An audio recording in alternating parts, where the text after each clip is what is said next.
Iran unleashed a barrage of over 300 missiles and drones over Israel on Saturday, April 13th.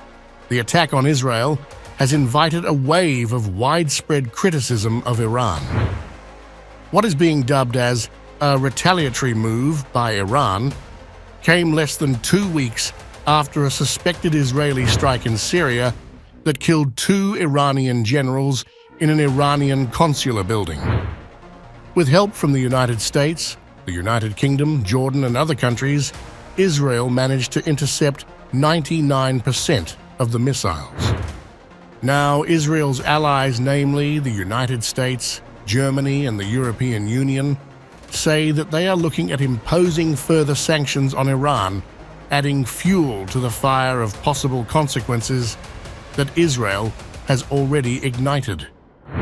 I then campaigned in late autumn, together with France and other partners within the European Union, to further extend this drone sanctions regime given the playing with fire of Iran and its proxies also in the Middle East, also for other missile technologies that are present in Iran's arsenal there. And I hope that we can now finally take this step together as the EU.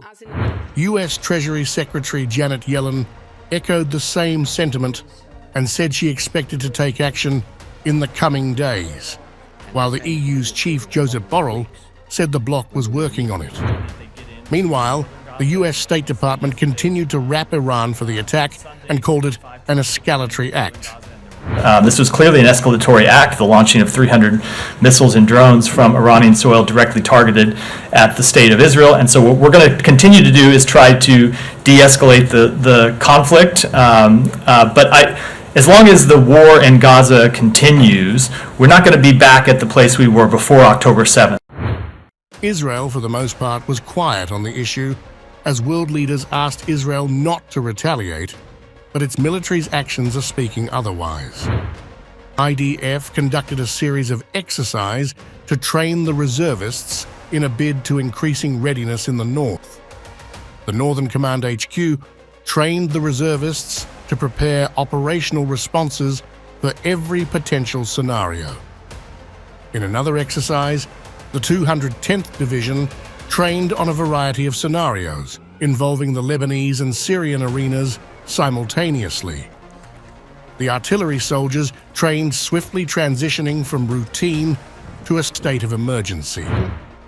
Following the display of heightened state of preparation of the forces, Israeli Defense Minister Yoav Gallant has indicated retaliation for the attacks. Gallant told his soldiers that Israel will know how to hit any enemy that fights against it. They will not be able to implement a different equation of deterrence against the state of Israel. The Israeli Air Force planes are operating everywhere. The skies of the Middle East are open. Any enemy that will fight against us, we will know how to hit him wherever he is.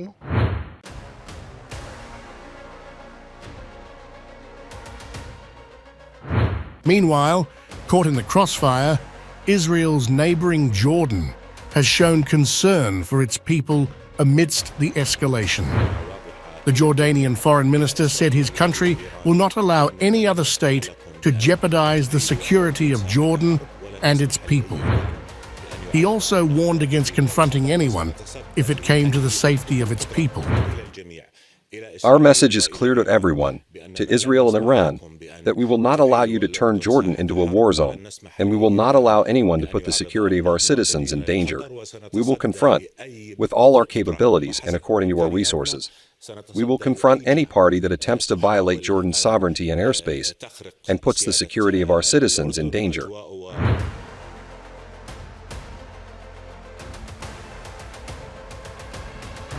The situation in the Middle East remains unclear, as some world leaders express concerns over the escalation.